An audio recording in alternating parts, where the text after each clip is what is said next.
But that's the thing, it's everybody is religious until the day that their Arab hijabi daughter comes home and says, Dad, I want to marry a Jamaican man. And that's where religion, I'm sorry to all the religious people that's going to get triggered by this, but ask anybody, it's the truth, religion gets left at the door.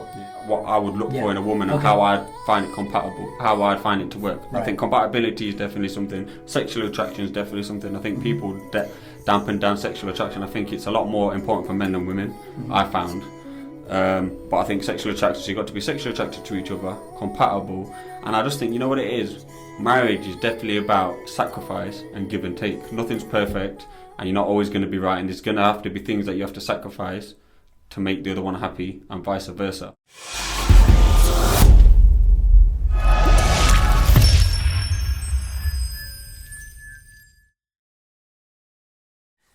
What's going on, everyone? We've got another episode for you. As always, trying to be consistent. Obviously now they've accepted the monetization, so we're all good to go. Again, thank you for the 1k subscribers. So we're gonna get straight into it. Today we've got Mr. Ty Mitchell. I'm gonna let him introduce himself properly, who he is, what he does, just in case some of you don't know. So Ty, thanks for joining me, bro. You're welcome, my bro. My name's Ty Mitchell. I'm 30 years old and I'm a boxer. And I'm from the Midlands, Derby in the Midlands. Derby. Cool, man. Good old Derby, son. Congratulations on your win, by the way. Oh yeah, nice one. It was a good performance. Thank you. I wish I could have been there, but I was away. Actually, I wasn't away, I was on quarantine. Yeah, you just got back the day before, right? Yeah, day before, but it was good. It's good getting there. When are we going to start, when are you going to sign, the professional stuff? I know you're talking about it. Yeah, so, obviously I've not been able to turn pro for a while, but from December, all the gates are open, so I've basically kind of got my pick of the bunch who I want to sign with, whether it be Matchroom, Sky Sports, or Frank Warren, or even Hennessy on Channel 5. But I think I'm going to look at them and see who gives me the best deal, really. Whatever's good for you, basically. Yeah, because there's a lot of variables to it. It's not just about how much you're getting paid, it's who can do what for you. Yeah, of course. And what kind of exposure you can get and what kind of fights you can get and stuff like that. So me and my management, we're going to sit down and look at them over the next few months. And then, hopefully, God willing, inshallah, by February, March, I shall be back on the big stage, man. Yeah, that's good. That's the plan. Yeah. So the commission have they're all right with it now, because I know they can't. Yeah, they can't stop it. Yeah. From December, they can't. Because I know you said you were going through a lot of trouble, just getting them to accept it and stuff. Yeah, So they could right now. They can stop it, but from December they can't. So they know that it's out of their control, kind of. Yeah. I say they can't, they could do, but they'd have no grounds to do it on. Whereas now they've got some grounds. So from December, God willing, everything just runs smoothly and I just carry on where I left off. Do you know what I mean? That's the plan. That's good, yeah. So what I don't know how deep you want to go into that, but what stopped the flow of what was happening? Yeah, so basically in 2011, I was at a street fight. Got locked up for it. I was in jail for a few years. I come out in 2015, and obviously ever since I've been out, I've been on license, but my license finishes in December. Yeah. So then they can't. Yeah, that's why they can't stop, because we've got no grounds. That's the only thing that they've got to knock me back on. So that's everything's done. December wrapped up. Like you say, you can't change the past, but you can set your future. Do you know what I mean? Yeah. So I've learned from it, growing up. Obviously, I was only 19 at the time. I'm 30 now. Yeah. So it's a long, long time ago. That's just a plan, just to get on, do better, and just kind of not say pick up where I left off. It's a long time ago, but just make the best out of my career as I can. Do you know what I mean? Yeah. From here on out. So you've been out of the ring for 10 years. Professionally. Yeah, 10 years. It'll be 10 years. But obviously, I've done a lot of semi-pro since I've been out. I've done 12 or 13 fights now. So basically, it's just I've boxed my journeyman. When you'd start fighting anyway, you'd box a few 10, 15. Well, it depends how quick you want to move, but 10 journeymen or something, or you step up the rankings or whatever. But I've done that now. I've kept my ring with stuff. I can just kind of jump in the deep end now when I get my license back. Start trying to fight people in the top 5 straight away. Yeah. Domestically, and then just try and go up the rankings as quick as possible. That's the plan. Yeah, no, I'm sure, because I watched some of them on YouTube. Like one of them, I think it was like a competition or something. Yeah, I've done 2 of them. Yeah, tournaments. Yeah. Yeah, I watched that. I watched highlights of your last one as well. Yeah. So yeah, no, I'm sure. Now that obviously they're all good with it, I guess, and they're gonna just let you get on with it. Hopefully, you get good up to 5 years, I would say. Yeah. Of just 5-6 years. Yeah. It depends. Everyone's different. Like Bernard Hopkins, he was in jail for like 10 years. I think he come out when he was 26 and started. He's a legend. Now he was world champion at 50. Yeah, do you know what I mean? I'm 30. So I mean, you're still world champion at 50 doing press ups in between rounds and stuff. So it just depends on how you treat your body. But my diet ain't the best, so I probably won't last till 50. But to be fair, if I'm not going to do nothing in 5 or 6 years, I was never going to do nothing. Do you know what I mean? 5 or 6 years is more than enough time to win world titles and stuff. So that's the plan anyway. So we'll see. Yeah, that's good, man. So you're a revert, right? Yeah. Did that happen in jail? Well, I was looking into it before jail. Okay. So I kind of know about it before jail. I'd on and off looked at it because it always intrigued me. Yeah. But at the same time, I was like a bit wary because obviously the culture I grew up in and the place I grew up, everyone's like, they'll just brainwash you, this, that, and the other. And then obviously I don't really listen to people. I don't think people can brainwash you. I'm a strong enough, mentally strong enough to not be. Do you know what I mean? But if the truth's the truth. But I kind of half believed it anyway. But I didn't have too many rules. I didn't want to. For the lifestyle I was living at the time, I was young. I was only like 17 when I was looking into it, 18. All I wanted to do was go out, get drunk, get with girls. Of course, yeah. Do you know what I mean? And just live my life. So I just thought there's no point in doing it. I'm not going to be able to honour it properly and do it justice. And I wasn't fully convinced either. I was just half convinced. Okay. And then naturally when I was in prison, I read the Bible, I read the Quran, I looked into some other religions. And I read a book called A Brief Illustration Guide to Understanding Islam. Because with the Bible and the Quran, I can read them, but I wasn't really understanding it. Do you know what I mean? It's reading, but it wasn't going in. But then I read a book called A Brief Illustrated Guide to Understanding Islam. And it just broke it down in like layman's terms. Yeah. And I was transfixed with this book. Like I read it back to front quick, because it's only a small book. And then I read it again, and I just kept reading, and I just thought. Then I started to really research Islam. And it was just like the scientific facts.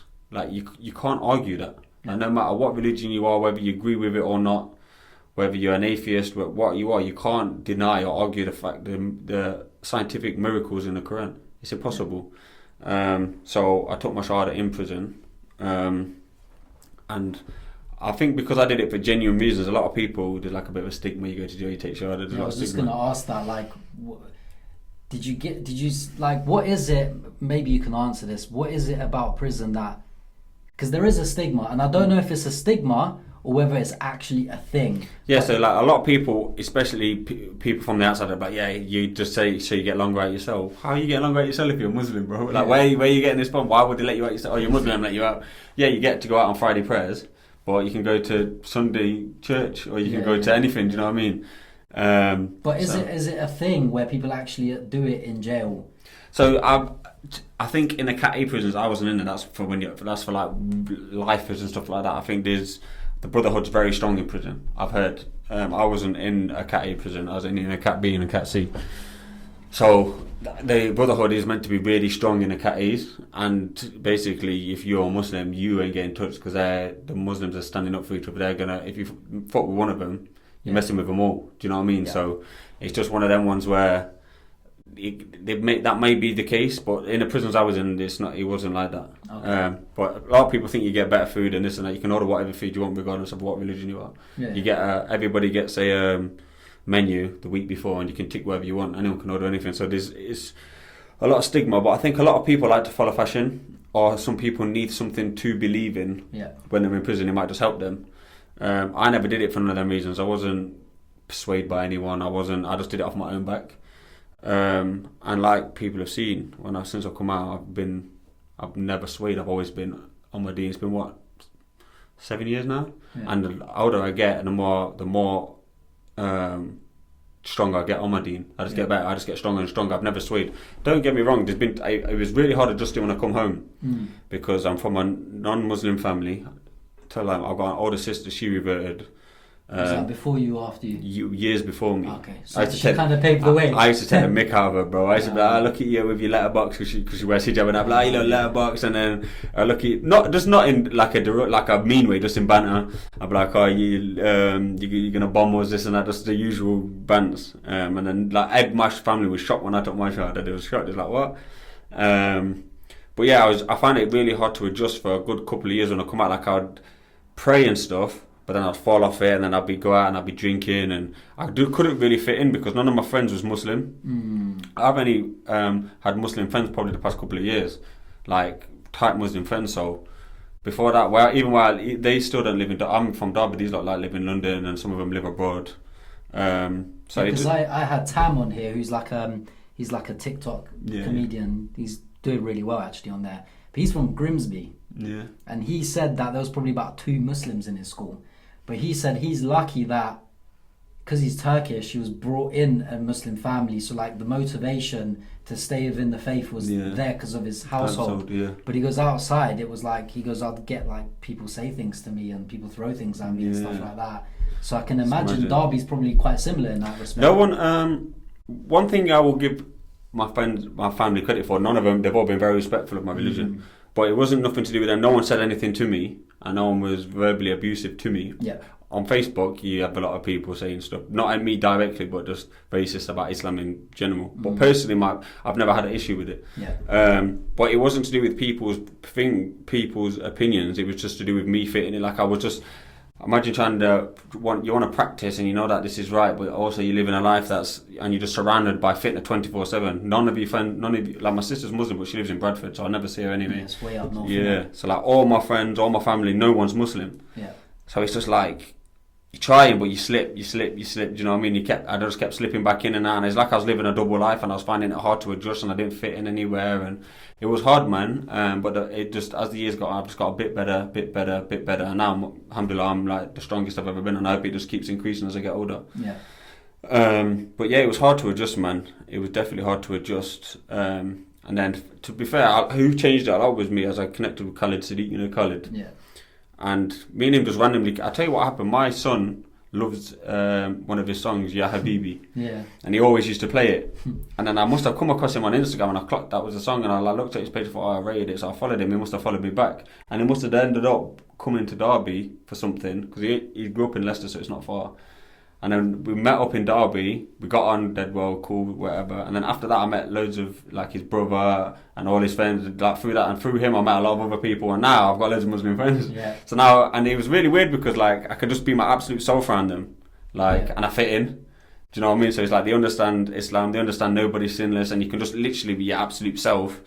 And it's a nice place to be, man, when you're around people, like even like me and you, we're very similar, we talk for ages, don't we? Like on the phone or even on Insta Lives and stuff, and it's just people with like-minded people. It's nice. Like, don't get me wrong, I absolutely love my friends and family, love them to bits, of course. And I wouldn't move away from them to go and fit in somewhere else. Like, I love them, but it's also nice to be around people that are just like me. Do you know what I mean? See, that resonates with what I'm thinking, because that's how I met Umar. Oh, is it? I met Umar I met him at the Heart Lounge. He was sitting there, and we had about a 3-hour conversation there. He can talk for ages. He loves talking. And I feel like I'm like that, so we're going back and forth. And he even said it like, he goes, we connected because we're sort of the same. Yeah. Like we have that same kind of mentality, and your hobbies and interests and your morals are the similar. And you just naturally, that energy just connects with people. And then that's how I met I knew about his older brother from before. I used to listen to his older brother so long ago. Oh, yeah. And then, basically, and then that's how I met you. Yeah. So I'm saying, it's similar in that sense. But yeah, I totally get it. But so was it? How can I say it? I guess, look, in my opinion, reverts tend to follow the faith better. That's just through my personal experience in life that I've seen. Like I had a friend. He's Jamaican, and he was looking into Islam and stuff, and when he reverted, his mum got so angry she threw the Quran in the bin. And she was like, no, they're brainwashing you, basically the same sort of sentiments, right? And he was just like, no, this is the religion for me, yada yada yada, this and that. And basically he kind of just moved out of his house, got his own place, he went through struggle, everything, and then now his mum gets on with him better than ever because she's seen how much it's changed him. It's made him like he's not a troublemaker anymore and stuff like that. And he went, he can kind of like provide for himself now and stuff like that. And she's seen what it's done, and now she loves it. Yeah. But he's had his difficulties, let's say, in terms of finding someone to be with. Yeah. Because it's very hard, man. So we're gonna get to that. So the thing, all right. So because I'm not from here either, I'm Albanian, but I came here when I was 3. So there's like a stigma specifically when it comes to black people, because in my country in the early 90s, or let's say in the 70s and 80s, my parents probably never even seen a black person. I don't know if they even had a TV. They couldn't have seen a black person. The only time they ever saw a black person was when they came here in the early 90s. But that perception of them, they had that already. So it's like, how? You've never met one. So obviously racism, that's taught, right? So now, even though, and I've been screaming this for the longest, bro, and I'm going to keep screaming it, I feel like, bro, the religion says it doesn't matter. Yeah, it doesn't. As long as the faith is there, they're on deen, it does not matter. And that's exactly how I'm going to live my life forever, bro. But what did you go through any struggles in that sense, being, and the thing with you as well is you're white and black. Yeah. So like I also like imagine us full black. That's how I think. Right. So now and your father's black, right? Yeah, my dad's right. black, So that there's a stigma there already, because what's that, 70s, 80s? Britain was probably the worst when it came to that. Yeah. Your mum's white. She probably, God knows what her grandparents probably said, or her do you know what I mean? Yeah. So that's the issue now within itself. But obviously they've kind of managed to get through that, which is great. But you being both but neither, if that makes sense, and Muslim, what has that done to you in terms of finding someone to actually be with? I've definitely had conversations with females in the past. Yeah. And like my parents wouldn't like it, but I think if I spoke to them this and that, and as soon as you say that, like, because I've never really, there's been hardly anyone like I've spoke to on a level where I think, oh yeah, we'd be compatible to get married to anyway. But even you just saying that I just feel like it I just think in big 2020 or 19 or whenever we would have been 18, I can't remember the year now, it's been, but over the years, and I just think how, because to me, like, anybody can be, I don't even fully blame somebody for being like thinking that way, but then if that's what they're brought up to, but you as yourself, you should certainly, it's not hard to go and educate them. Like, if my parents was raised, one thing I'm very lucky for, I'm thankful for, is my dad and my mum, I'm not bothered about any race. So like, from a kid I grew up, my dad opened a boxing gym when I was 6 or 7.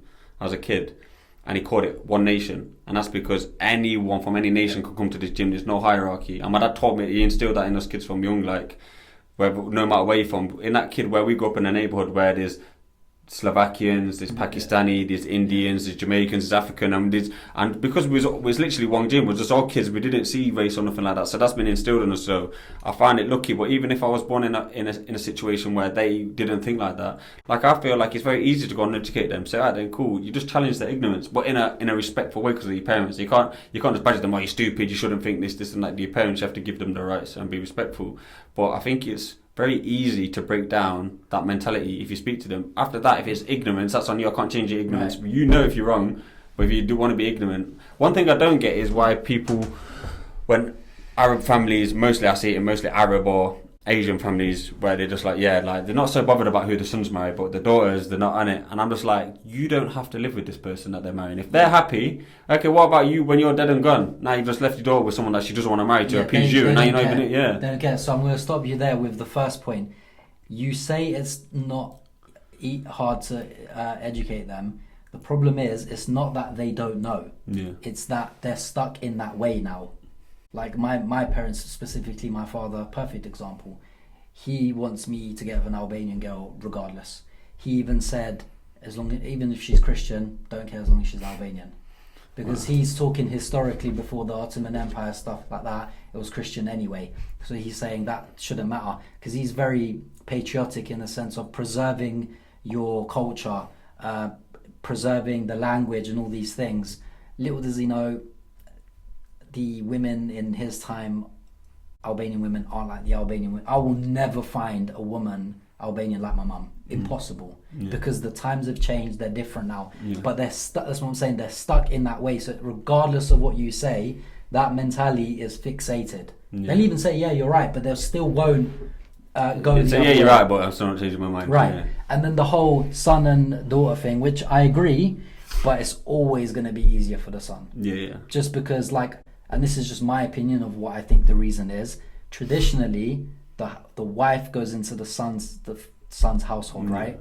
So if let's say a Pakistani boy marries a white English girl, the parents will worry less because that white English girl has to come into the Pakistani household where they have to where she has to like do the way they do things, so they can keep an eye on that situation. Whereas if the Pakistani daughter goes into the English household, they've let go. So it's like, okay, now our Pakistani daughter's gonna come back English. She's gonna, kids are gonna or whatever English, it is. She's gonna have to respect those ideals and the way they do things, and that's where the uncomfortability is. And that's just a personal opinion on why I think that difference is. But I think personally, like, I am all for like celebrating cultures. Like if you want to preserve your culture, that's 100% fine. Like, be proud of your culture. Like, that's cool. Like, I don't think there's nothing wrong with culture, as long as, on a Muslim perspective, as long as it doesn't cross the boundaries of Islam. People put the bad thing is people tend to put culture above Islam, and it can never happen. If you're a true Muslim, you can't do it. How you can't do that? You're basically saying you know better than Allah now. Astaghfirullah. So where's the balance? Are you a Muslim or you're on your culture? And I think the more religious and pious somebody is, the more naturally they would be less racist. Do you know what I mean? Yeah, well, you would think so, yeah. But that's the thing. It's everybody is religious until the day that their Arab hijabi daughter comes home and says, "Dad, I want to marry a Jamaican man." And that's where religion, I'm sorry to all the religious people that's going to get triggered by this, but ask anybody, it's the truth, religion gets left at the door. Yeah, it's true. Why? Because a lot of the time I've seen it. Yeah, and especially if they're from like a culture where they're from a village back home. In the village, everybody knows each other. Oh, did you hear so-and-so's daughter married so-and-so? Did you hear so-and-so's daughter married a black guy? I can't believe they went to that country. And it's the perception it gives, and it hurts their name and their pride. And they are so fixated on that being of importance rather than the happiness of their children. And that's where they lose me, whether it's my parents, whether it's anyone else. You lose me there completely, because we do not live in a time. I'll give you a perfect example. My mum's got two older sisters, loads of older sisters actually, but two oldest ones, they didn't meet their husband until the day they got married. What, so the range thing? Complete, like, they didn't know what they looked like? She did not know what her husband looked like, and he didn't know what she looked like until the day they got married. Did they like each other? Well, yeah, they ended up together forever, but then we don't know now whether that's out of love or whether that's the stigma of divorce, and I can't, we'll get into that a little bit later on, but the point is that you cannot live in the 70s, 60s, 70s now, because people now, they're looking for happiness. It depends what it is. I think when you say you can't live in the, I think there's a lot of good things that are lost from the older days, like how modest women used to dress and this and that, or how the family values and this and that. I think there's a lot of stuff where from yesterday that are lost in today's day and age, but at the same time there's a lot of bad stuff that they're still dragging through. Do you know what I mean? So it depends what it is. I think, like you say, definitely. I just think in this day and age, like racism, like, come on, bro, like, it's 2021. Do you know what I mean? I used to racism. It's very easy to battle it, but like I said, then it just comes arrogance. Like, well, culture over anything. But honestly, bro, I believe it to be perception. Yeah. I think that they're so fixated on the fact people will trash their name, that's what is of importance to them. Like, I got a friend, he a Pakistani guy, was brought up here, British and all that stuff, and he goes like, my mum just keeps talking to me about my cousin.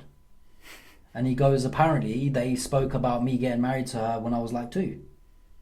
So like, they've already kind of like been promised to each other, and he's told her like, forget the fact I was brought up here, I'm not even comfortable marrying my cousin. Yeah, well, naturally it wouldn't be though, because we're brought up here. Do you see what I mean? So it's just like, it's that pressure, and obviously, look, as guys, we should be kind of happy that we are guys when it comes to this, because we have a lot more leeway. 100%. A lot more leeway. Like, even now, like what women have to go through when they're divorced or when they're about to get divorced, I don't even want to know what it was like back in the day, 'cause 10 times worse. But I feel like now women are at a stage that they can walk away a little bit more. Yeah. You know, they can say, look, I'm not happy, and not worry about it as much, but the stigma's still there. Yeah, naturally, I think it even in Western society a bit, there's still a stigma there. If someone's divorced or someone's got kids, naturally, even like I was the same. Let me not lie, I was the same. Like I would prefer not to find a woman who's not got kids, even though I've got a son. But the only reason I say that is because I didn't like the thought of spending time with someone else's child more than my own. So I have my son half the time. Obviously, naturally, women have their kids more than the father. So their kids would be with them a lot more, and their dad might pick them up over a weekend or something. So I'm thinking I don't want to spend 5-6 days a week with someone else's kid and only 3 days a week with my own. As I've got older, I just feel like if I like somebody enough, I would. It wouldn't bother me so much, because I think that's just my perception of how I would see it. Whereas my son, probably wouldn't care, as long as I'm being a good dad to him and loving him. He wouldn't. Do you know what I mean? But naturally, I think even in Western society, people would prefer not to have someone that's been married and divorced. But I don't think the stigma's as bad as within Arab and Asian culture, where the divorced woman's just like, oh no, I'm trash now. Do you know what I mean? Yeah, I mean, even when you look at like extreme circumstances, like if the daughter doesn't do it, they harm her. Yeah, bad. And you're meant to be. You do like I've heard that. Like I've seen on programs and documentaries where a woman is divorcing her husband, so her own dad and her husband have like killed her and that. Yeah. I'm thinking like, that's your daughter. Yeah, they don't care. Well, you're saying you care so much what other people think. Don't you religious. care what Allah thinks? And they're religious. You can't be religious though. You don't care what Allah thinks. I'll give you a perfect example. My ex, Pakistani, very religious parents, they did a nikah on a forced marriage. That's invalid. Her parents did? Yeah. She was crying at her nikah and their mum's still doing it. Because he's been paid to do it. Wild. And it's blatant. It's blatant, it's forced. You can't do that though. It's invalid though. But this is what I'm saying though. But they pray, they do it. They're brilliant actually religiously, to be fair to them. But when it comes... Well, apart from that... Yeah, because they thought she's been brought up here, she's going to step out and marry some white guy or whatever guy sort of thing. And they just didn't want to take that risk. Next thing you know, what was it, a year and a half later, divorced. Now she's 26, unmarried. And now they've got a forget the fact they've got an answer to that when they go, but like now what happens when for instance, you know, she meets a really good Pakistani boy, for instance, or whatever, and his parents turn around and just say, don't really want you to marry a woman that's been with someone. Now, although that's wrong, that's still your fault. Because why have you pushed her into that? Do you see what I'm saying? So, 100%. I mean, look, 50% of marriages end up in divorce anyway. But I read... That's wild, isn't it? It is wild. But I read online that they did a survey and arranged marriages last longer than love marriages. But the problem with that is what is the reason arranged marriages last? Because arranged marriages means that people have gotten together and made that decision with you. Now the problem is, if you want to leave, those people are already involved in that.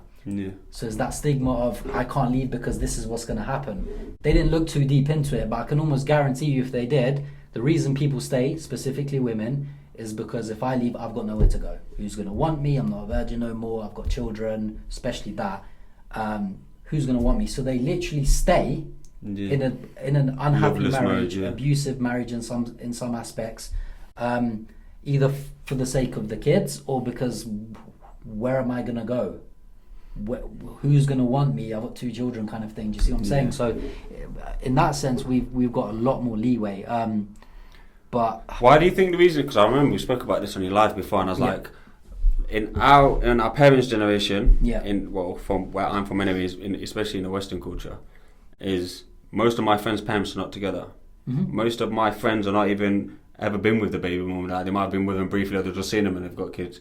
But nearly all of my mates' grandparents are together.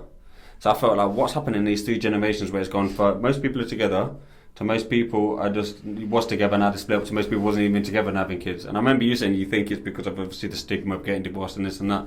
But I think especially in like Western culture, it wasn't to do with that. I don't think there was a big stigma like that. I think women are very liberated in this country, and they'll be like, if I want to leave, I'll leave, kind of thing. Yeah.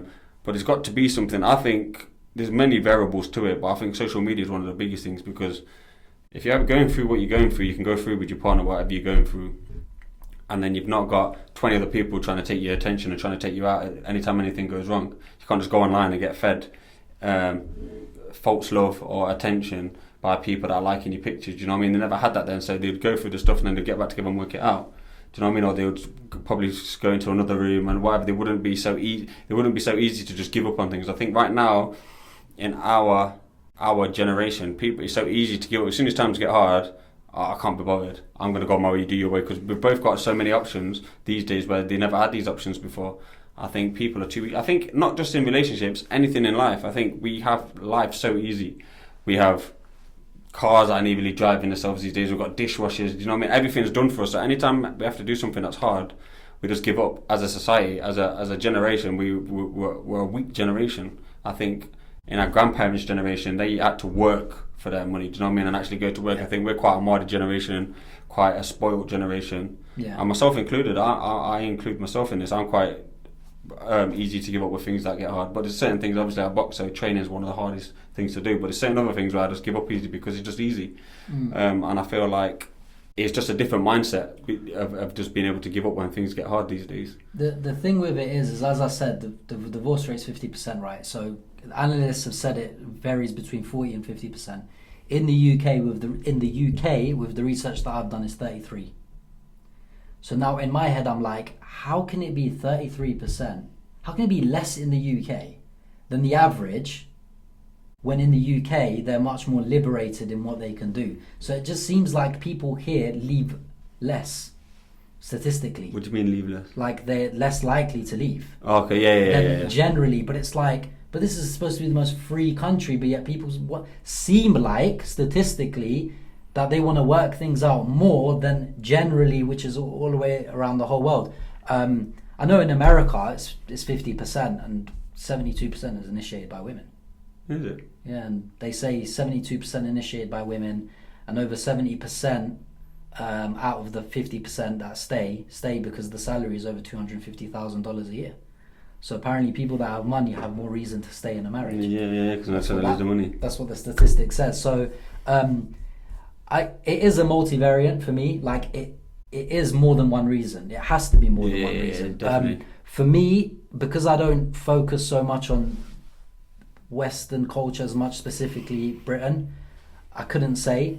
But generally, it's because of that stigma. And the thing is, right, is what kind of gets me the most is people say social media, and I can understand, right? But we were here before social media. Yeah. People still breaking up then, people still divorcing then, I don't know at what rate, but maybe we don't know, I don't know the stats, but they're still doing it.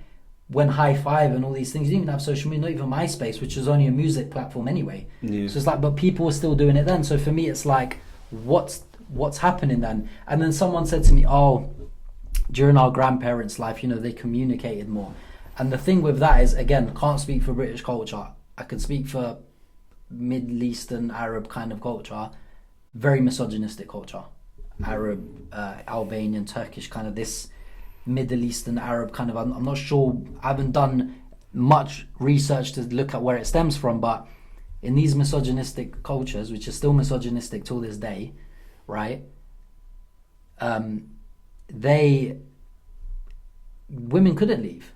Women, how could they have left then? It's like it was so difficult for them. So it's just like, I don't know, there's something not quite right. And even with that, right, when you look at that misogynistic culture, it's like how much of a say did a woman even have then? Yeah. So it's like this whole communication thing, and I'm like, bro, do you really think my grandma, that got married at 13, by the way, on my mum's side, to a 25-year-old.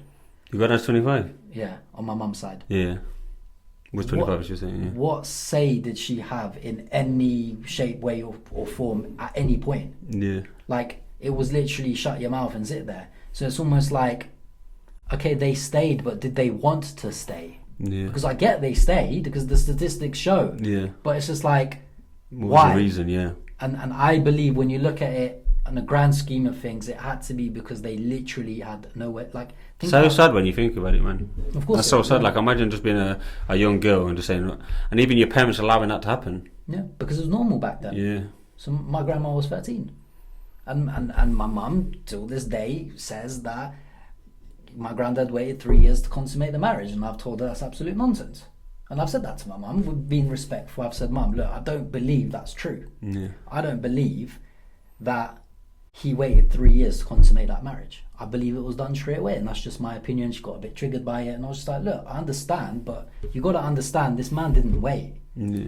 Like, I get it. If you're gonna marry her, personally, just from like how I see things, if you're gonna marry and live with her, and you're obviously sexually attractive enough to marry her, then why would you wait? If you're gonna live with a woman every day. Yeah, it's just because obviously my mum's trying to say I didn't consummate marriage really young, but it's just like, come on, mum. But for my grandma, that would have been normal at the time. Yeah. Or she probably thought a little iffy about it, but she was made to believe it was fine. That's where corruption there in itself, actually. But this is what I mean, man. So in my head, I'm just like, what do we do about this? It's not. I know what you're saying. What it is? I think personally, it's very. I don't have to deal with this. Luckily, yeah. I'm not from that culture. But I feel like if I was, I just feel like, look, they're set in their ways. You can speak to them and show your difference of opinion in a respectful manner. Yeah. But if they don't want to hear it, that's cool. But we can't change them, but we can change our kids. Okay, so let me give you a scenario, because this happens all the time. Okay. You're not getting with that guy. You're not getting with that girl. If you get with them, you and me are done. You as my son or my daughter, do not come into my household. We don't know you anymore. What happens then? I'd say, so you want me to live an unhappy life? Yes. And be unhappy to please you? Yes. And you're meant to love me and I'm your child? Then I don't need you to be in my life. Then if you don't want me to be happy and you want me to...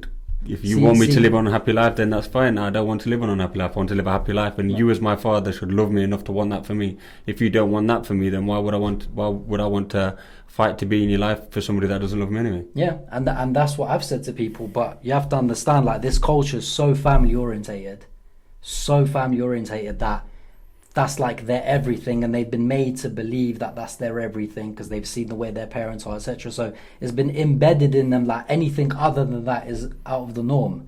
So now they're being made to choose, basically. Yeah, it's a horrible situation. Because I'm not gonna lie, I'm like that though. Like my family'd never make me do something I wouldn't do. I'm very lucky on that. But I'm a very strong person anyway, and I wouldn't accept less than what I deserve, regardless of who it's from. And I think if you love me and you're my family, why would you want that from me anyway? And if you do want that from me, then you couldn't love me anyway. And I deserve to be loved.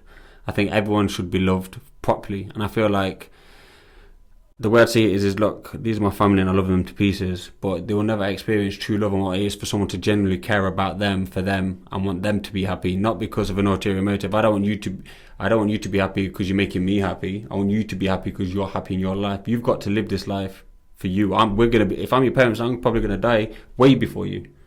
What am I gonna do? I die a happy man because my daughter's married someone that I want. So what about the other 50 years 30 years that she's gonna have to be alive without you, unhappy? Well, and watch this, yeah.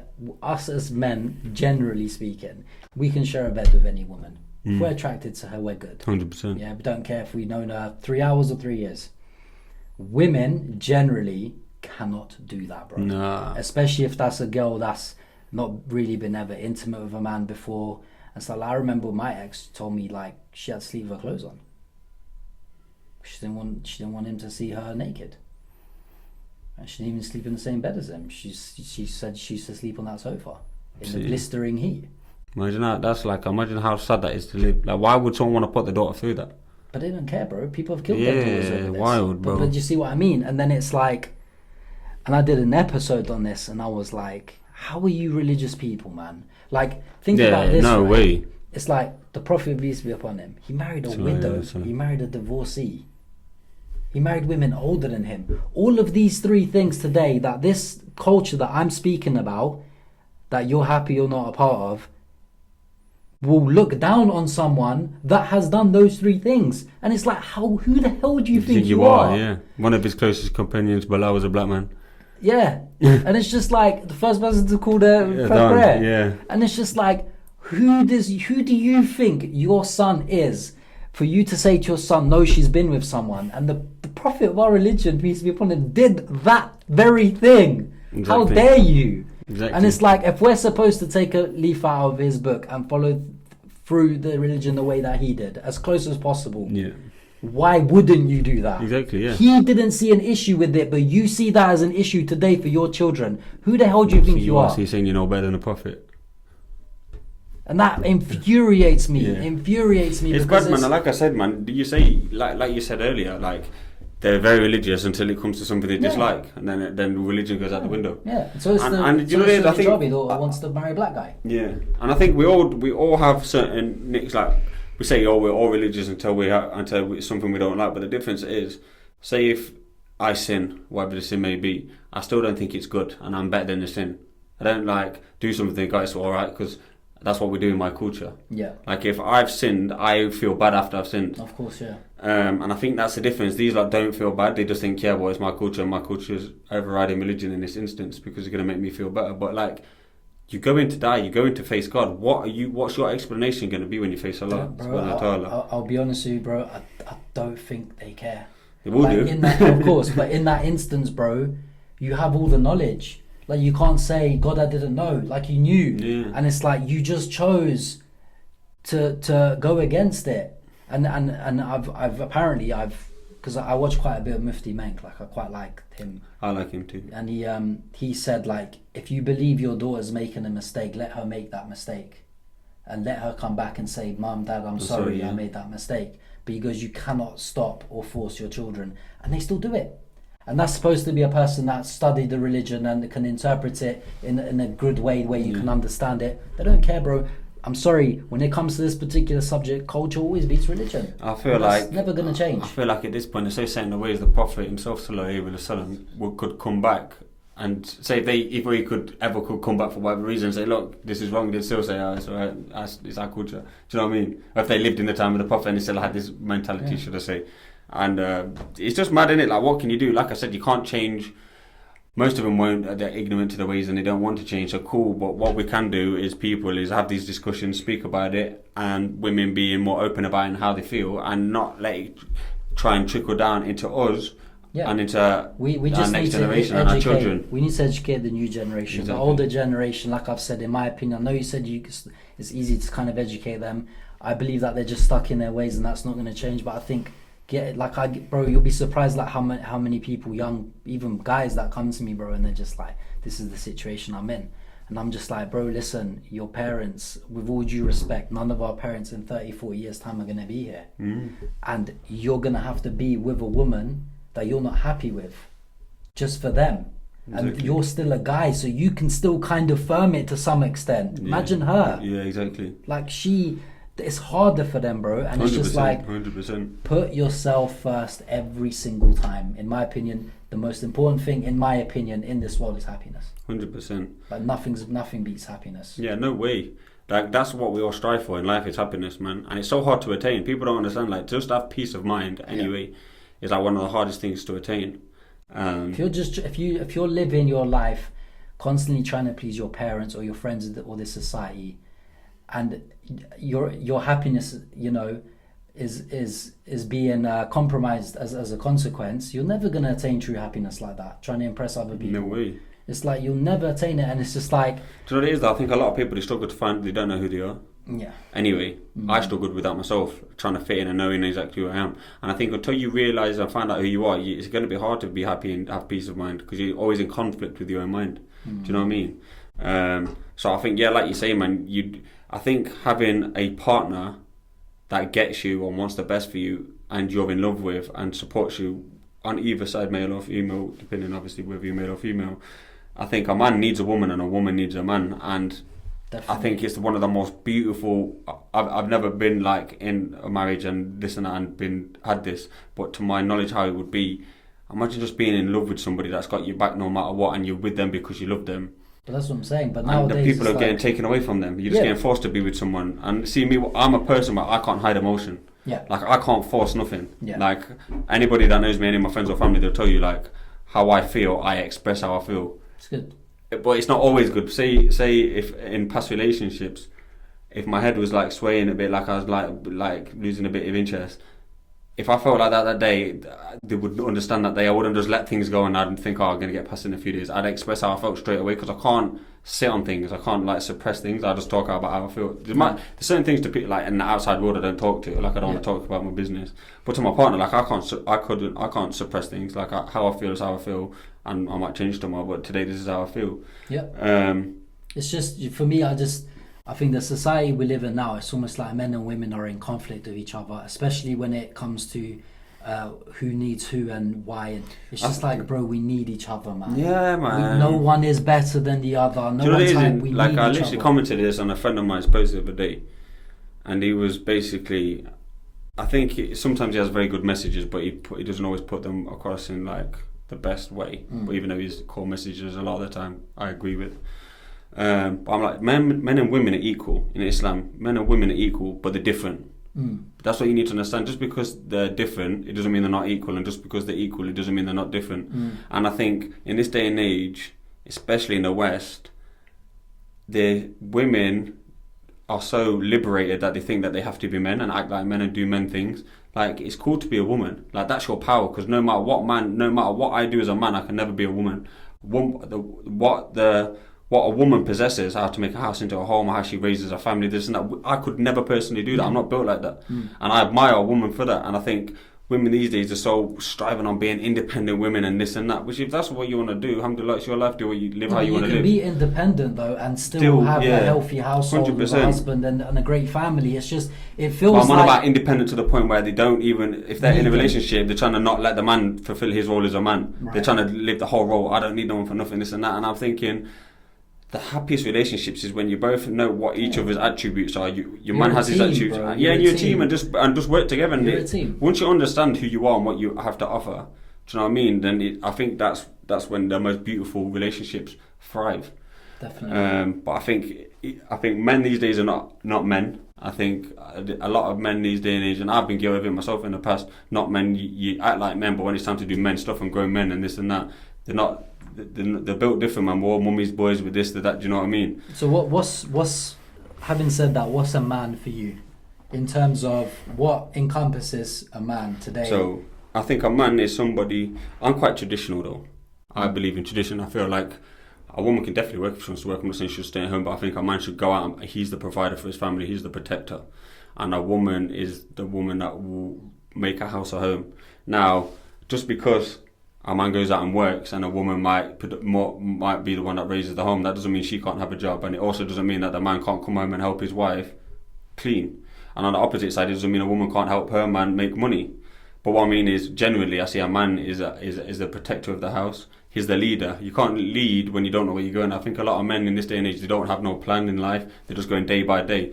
And one thing that women like, a woman, or I found a woman is okay being submissive to her man if he's able to do so. They don't want to be led. They like a leader. They find that attractive. They like a man to be a leader. And most men don't know where they're going. So how are you going to lead them when you don't know where you're going? Yeah, I think women, because I put that, actually, it's interesting you bring up that word, because I put that up on my story once, and majority of women said they don't want to be submissive to a man. But I think that's because the majority of women today, that word is very loaded for them, and the way that they interpret that word is that she has to be his slave, and that's not how men interpret that word at all. Yeah, it's not. But I just wanted to gauge their understanding. I'm, as a leader, as me, I'm an alpha male, like I always have been, and even when I've dated alpha females, they're never more alpha than me. That's just how I am as a person. I'm very alpha, but I still respect you. And me being an alpha male, if you give me advice, that doesn't mean I'm not going to listen to you. I respect you. Me being an alpha male doesn't mean you can't tell me what to do. I will think about your feelings, and if I feel like it's something you wouldn't like, I'm not going to do it because I've got love and respect for you. That doesn't make me a weakling or make me whipped. It means I'm an alpha male that has love and respect for his wife. Do you know what I mean? So how I see man is a male is a man that looks, is a provider, is a protector for the family, and it's a man that treats his wife like a queen. That's an alpha male. That's a man, and he loves his kids, is there for his kids, is there for his wife, his family, and everyone around him. Do you know what I mean? He's a good human being. He's a man, and he has direction. He has focus in his life. Right, look, I'm here. For me personally, how I see it is, look, I'm here. This life is temporary, the dunya is temporary. So I'm going to try and be the best version of myself I can be while I'm here. I'm going to try and praise and worship God as much as I can while I'm here, and try and be the beacon of light to my family that are not Muslim. And my wife, when inshallah I get married in the future, and kids, and I've already got a son, like show them a good role model and try and show them how a man leads his life and leads them all to Jannah. That's the direction. When you say man's got a direction, my direction isn't having the biggest houses. Inshallah, it'll come anyway with boxing. But I'm not bothered about that. I want it, but it doesn't, my direction is to Jannah. It's not, because you know what it is, yeah? And I know this for a fact. I believe wholeheartedly, inshallah, I will make it in boxing and I'll become very successful and very wealthy from boxing. But I also know that when I go and now buy a big house, because I'm not bothered about, I'm not somebody that's extravagant. I wouldn't have 6-7 cars for every day of the week just because I can. I'd have nice cars and I'd have a nice house, but I wouldn't have 6 nice houses when I don't use them and his kid's starving. I couldn't sleep well at night knowing that. But I know that once I get these things, there was a time years ago when I didn't have nice cars. You've seen, I've had nice cars. They don't mean nothing. And I know like now when I go, I've never had like a big house, but I know when I get my money from boxing, I can buy a big house. I know that big house is only going to make me feel good for maybe a couple of weeks when I buy it, but it's more going to be good for giving my family that house. But really, it's going to have a kitchen, it's going to have bedrooms, it's going to have bathrooms, and I've got that anyway. So it's not actually going to fulfill me at all. And I already know, like, I think I'm quite emotionally intelligent in that aspect, where to the point where I know these things that naturally in school, all you think about is get loads of money so you can buy nice houses and big cars. I know that's not going to do nothing for me. It's nice, I want them because it's more for my family. I want my family to live good and my children to have the things I didn't. But it's just a house and a car. Like, what, you can't do much or more with it than sleep in it and have a kitchen and eat than I do anyway. So I feel like I already know that that's not going to fulfill me. What does fulfill me is family, my friends, and Islam. Like, alhamdulillah for Islam. And like, I actually think like it makes me a bit emotional when I think about it. Like, imagine I didn't have Islam, I'd be so lost. But wallahi, I'd be so like, I'd just be like, is this it? Like, is this all it is? Because this world doesn't, like, this is going to sound a bit depressing, but this world doesn't satisfy me so much. Do you know what I mean? It's just like cars, this and that. My family satisfy me and my friends and Islam. But imagine you didn't have Islam. It's just like, okay, I've worked all these years. Okay, I've got nice cars now and I've got a nice house. Now what? Is that it? Do you know what I mean? So, yeah, man, alhamdulillah for Islam, man. I feel so blessed to have it. And like I never touched on the point earlier, like, when I first reverted, my dad was happy. He was like, yeah, cool. Like, he wasn't happy or sad. He was just like, not really bothered. Like, yeah, my mum wasn't happy. Like, I remember, like, we had a bit of, not an argument, but she's like, don't bring that shit here, don't bring that round here. And then I spoke to her again the next day, and she was like, oh, sorry for going off, but obviously, like, it's just different for us, and obviously I don't want your little sisters to just end up this, that, and the other, whatever. Anyway, so then I come out, and I was like, proper, like, just like quite pure when I come home, and I wouldn't do anything. Like, I was just nice in it all the time, and I wasn't like living a bad lifestyle. But slowly the dunya started to get a hold of me, and ended up basically just how I used to act just before I went away. And over the past, so I wasn't even a good representation of Islam. So that was probably like, I was probably a joke. They probably thought him Muslim, like half a Muslim, like this and that. He goes out, he's with birds, this, that, and the other. But over the past few years, as the years have gone on, like now, my mum and dad love the fact I'm Muslim. Like, when I slip, they encourage me to get on it. And my mum actually came up to, this is literally a few months ago, my mum came up to me, she says, I don't know what it is that you found in your life, and I believe it's your religion, but she goes, you just seem like you're happy and you're at peace, and it's so nice to see. It's nice. And that's like, my mum, she was not happy about it, and she's like, she's open-minded and she's not judgmental, but she's also like, doesn't like change and this and that, and she doesn't want me to try, and she doesn't want the fear of everyone turning Muslim, and no, do you know what I mean? But now she's seen it, now I'm being actually a good representation of Islam. I'm nicer, I'm kinder, I live a better lifestyle. She loves it, do you know what I mean? And I think like that's what's fulfilling me more, to just stay on the right path. Like, people around me that are not Muslim, like my friends and this and that, they're seeing like, now I'm being consistent with it for a good space of time, and it's showing an impact and a good light. It's showing in the real Islam now, do you know what I mean? And I feel like I wasn't a good representation of Islam before. But like I said, man, alhamdulillah for Islam, man. Such an important thing in my life, for sure. So that's really nice, man. It's good to have that. I think it's good to have that mentality personally. I think once you kind of understand that this life's temporary and you're kind of setting yourself up for something better and forever, it's a good way to think. So you have a son, like you mentioned. Where's your son from in terms of like originally? What would he like be? where that from? Like where's his origin? mum from? Yeah, his mum's Pakistani. Okay. And so did you meet her before you went to jail or after? After you came out? Yeah. Okay, cool. And how did her family take that? Do you see what I mean? Do you see what I mean? Like, I just do you know what's mad, yeah? So her mum was not bothered from the start. Fine, that's interesting. Mum was fine. Her mum and dad ain't together though, so her mum was fine. Her dad. But you see? Yeah. Do you see though? Because where was her father from? Pakistan. Right. So she's realised that just because I married a person from the same country and culture than me doesn't mean that it works. Yeah. So do you see though? Because I'm going to go out on a limb here and say that if they were still together, her perception would have been slightly different, if not completely different. But she's realised that I married a Pakistani man. Yeah. That I couldn't sustain that marriage for whatever reason. It could be mitigating circumstances. We don't know. No, I don't know. It is what it is. But the point is that she probably thought, look, it didn't work for me, so why don't I just think a little bit open-minded for my children? Yeah. But what was it, the dad that kind of... Yeah, so the dad, he was like... He never said nothing to me personally. Yeah. I'd never met him. But she was saying, yeah, dad's like not really happy about it. He's not really speaking to her about... He didn't speak to her, whatever. Anyway, my son was born. Her and her dad spoke, and then he was with my son, fell in love with my son. Then one time I must have been dropping them two off at her mum's house, and the dad came out and spoke to me. Now I get on with her dad better than anyone in the family. That's good. Like her dad's a legend. Like I have a lot of love for him. Do you know what I mean? That's like nice. He's so nice. Like he loves my son. He's the best granddad, and he's a good man. I think the fact that you have a son kind of probably helped that as well. Yeah, it did. Yeah, it kind of softens them a little bit. And it's like it's his grandson. He loves him. Do you know what I mean? So but his family don't. Like my son at all, they don't speak to him. Of course.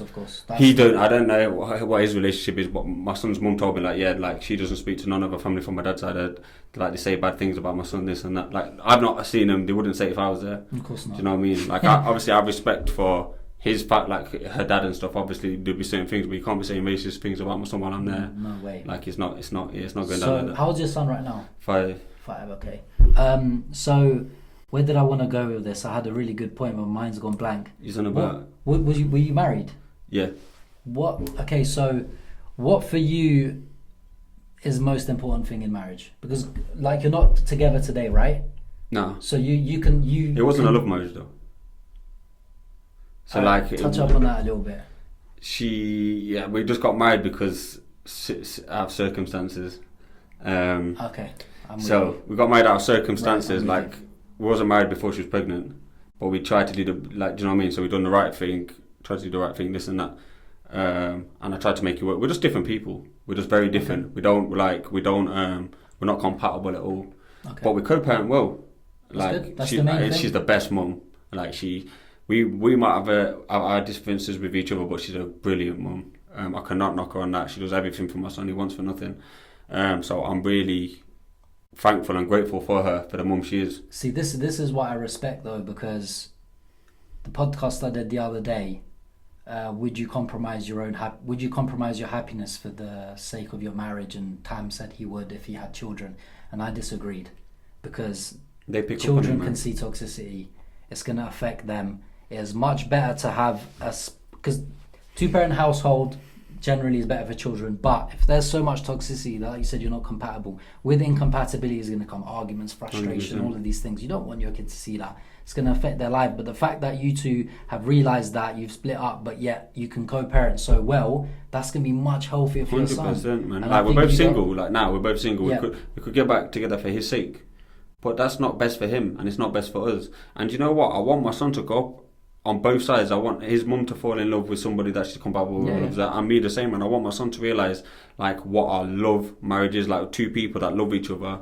I want him to understand that this is how a man should treat a woman, because he's in love with her and he loves her, and this is how a woman should treat a man. And I want him to grow up around proper families, loving families, not people that are just sticking together for the wrong reasons. Do you know what I mean? So I understand the fact is, it's definitely, we'd all in an ideal world, we'd all like to stay with the parents of our children. I would. Do you know what I mean? I wish we were dead compatible and we could all have a beautiful family, this and that. But life's not like that. And Allah's the best of planners. He knew what path he had for us, and that just wasn't our. Yeah, it's just not written. Yeah, exactly. It just wasn't written for us. It's just a lesson for that time.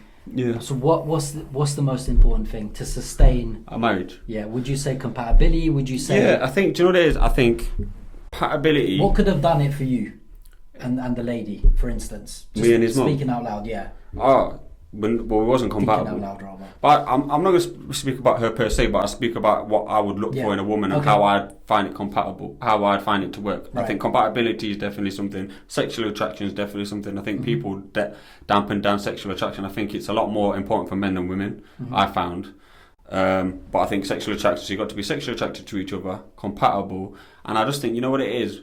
Marriage is definitely about sacrifice and give and take. Nothing's perfect. And you're not always going to be right, and there's going to have to be things that you have to sacrifice to make the other one happy, and vice versa. And I just feel like, as growing up, I was quite immature and thinking, right, if I don't want to do something, I'm not doing it. But as I've got older, if that makes my wife happy and I love my wife, even if I hate doing it, if it makes her happy, I'll do it. Do you know what I mean? Because it's going to make her happy. She might not want to get up and cook me dinner if I'm hungry one time, or make me a snack if I ask her to make me a snack, but because she loves me, she's going to do that out of love. I might not want to go and mow the lawn, but if it needs mowing, I'm going to mow it, or take the bins out if she needs me to take the bins out. I just think things like, it's just about teamwork. I think you've got to understand that you're different people, you need your own space and your own time, but you're also a team, and there's a lot of give and take and patience, I think. Patience. Yeah. And I think once you love each other, and even if you don't love each other so much, I think that would come anyway, because of how you treat each other. Just be kind, man. Do you know what I mean? My granddad's my idol. Like, I look up to my granddad on my mum's side, so my mum's dad. He's such a good man. He's the kindest man I've ever met. He's not got a bad bone in his body, and he's so patient and calm and kind. And that's who I aspire to be like. I'd like to be a lot more patient like he is, just generally kind, and he'd literally do anything for anyone. And how I see him, obviously, my nan and granddad are still together, and I watch the dynamics and that. And my nan can be hard work sometimes, you know what I mean? She's a fiery woman, bless her. Would you marry a non-Muslim woman? I find it hard. Yeah, same. I think just for the kids. Yeah, I find it hard because I want to teach my kids Islam. I believe Islam's true. Whether or not they accept it when they're older, that's their problem. I can only teach you what I teach you. Up until that age. Yeah, and a lot of people are like, well, don't make them their own decision. I'm like, alright then, shall I let them take drugs and let them find out if it's bad for them? Do you know what I mean? As a father, I teach them what I think is right. And if they don't want it, they're their own person. You can be whatever you want. I believe they won't. I believe they'll follow Islam. But Allah knows best. But I'd find it hard. I think it would be hard. And I think more than anything, it'd be more hard if we was to get a divorce for whatever reason. Because now, one thing I've never worried about with my son is how he's getting brought up. His mum's a Muslim. And okay, so here's one for you. Let's close it on this. Okay. You want your the mother of your son to be happy, as she would want the same for you, etc. Just sake of argument, I want to pick your brain here. She decides to get with a Christian man, for instance. Your son's going to live in that household, right? Does that worry you? One, it'd be invalid because she can't marry a Christian man because she's a Muslim woman. She can't in terms of religiously, but she if can. She wanted to anyway. Illegal, if she just said I'm going with her. So let's just say sake of argument. Yeah, I wouldn't bother me. So like, if that makes you happy, I can't suppress you. From the perspective of, because the man. Yeah, because I'm his dad. Okay. It wouldn't bother me. He's 5 now. He knows me. Like, I feel like I honestly hope like when she gets married, he's just dead nice to my son, and I hope my son loves him, and like he's dead nice to him. But I'm his dad. If he was sat here now and I got up and did a roly-poly, trust me, he'd get up and do a roly-poly. He does everything. You see me anyway. You see him with me all the time. Yeah. He's like my little mini-me. So it wouldn't bother me because he'd follow me, not the man. Yeah. And as long as the man's not hitting his mum and stuff like this, like then I'd step in because that's my son's mum. So that's being disrespectful to my son now. Do you know what I mean? Anything like that, or even swearing and being abusive about it in front of what they do in their own time. If they want to swear, nothing to do with me. But in front of my son, then I'd have something to say. But other than that, she can marry who she likes. It's a good way to think. A lot of people wouldn't think like that, especially when there's a child involved. Yeah. If he was a lot younger, I'd find it a bit harder because I think he'd have more of an influence on that culture. I just want to say this last point, that culture thing that I was talking about. I'll give you a very quick example. Someone I know who's Afghan, married an Afghan woman back home, had a son with her. He's here. they didn't divorce because apparently Afghan men don't divorce. Okay. He's now with another woman of a European country, exotic European country, had a child with her that his family back home don't know about. He's with her, and I said, bro, like, what about your, like, the First woman wife. back home? What about her, kind of thing? And he just goes, no, we don't divorce in my country. So now she's living her life as a single mum forever, whereas he can do whatever he wants. Yeah, and she just has to live with that. Yeah, that's all, that you're oppressing the poor woman. Yeah. That's what I'm saying, like, that's why I wouldn't, if my son's mum wanted to marry a Christian, who am I to tell her, no, it's your life, I can't oppress you. I want you to be happy. If that makes you happy, I'm not, you live your own life, innit? Yeah. Obviously, that it's not halal, and that's between you and Allah, but you can do whatever you want, as long as it doesn't affect my son negatively, and I don't believe that would affect my son negatively, because he's going to follow me anyway. He's not going to follow his mum's husband. Yeah. I think, like I said, if it was a bit younger and he was like, and I thought it'd have a bad influence on him, I still don't think I would stop it. I might not be happy about it, but I wouldn't oppress it. You can't oppress women. Women have the right to live life. You can't just say, oh, because it's very misogynistic. I wouldn't want that. Like how can you sleep at night knowing that there's a woman at the other side of the world with your son, and she can never go and find happiness now because you want to move here and live and have another family? Give the woman her rights, man. Yeah, you're right. Yeah. Bro, this has been good. It's been good. We'll definitely do a part 2. I think there's so much stuff that we need to cover more. I think go into a little bit depth on some other topics, but I think we got a good understanding of a few things, man. So I appreciate you coming on, man. Appreciate you having me. And good luck with your boxing, man. I'm going to come to the next fight, like I said. Sure. I'll definitely be there. You'll be in London next year. You'll probably be in London next year. I don't know if I'm going to lose my voice like Uma did. Yeah, he was done here screaming. He was my doing a proper yardie in the crowd. just me. But yeah, no, that's the first fight, to be fair. That's the first fight I've had all my Muslim brothers like all come down. They all came from London, Bristol, Leicester, everywhere. It was nice to have them there, man. Even Khalid and Umar's mum came in. Like, wow, that's great. It was beautiful, man. It was nice. It was a good fight. It was nice, man. It was nice to have them. Amazing, bro. So yeah, guys, hope you enjoyed this episode, man. Obviously follow Ty on Instagram. I'm gonna put all of the Instagram stuff in the bio. Really hope you enjoyed this episode. Obviously keep commenting, liking, subscribing, sending it out to everybody, and follow Ty if you like boxing. Follow Ty, come to his fights, and anyone can come in it. Yeah, anyone can support. Pay. Yeah, as long as you pay me my money. Yeah. Just if you like boxing, I guess follow me on there. I guess. Yeah. Bro, appreciate it, man. My G. Thank you.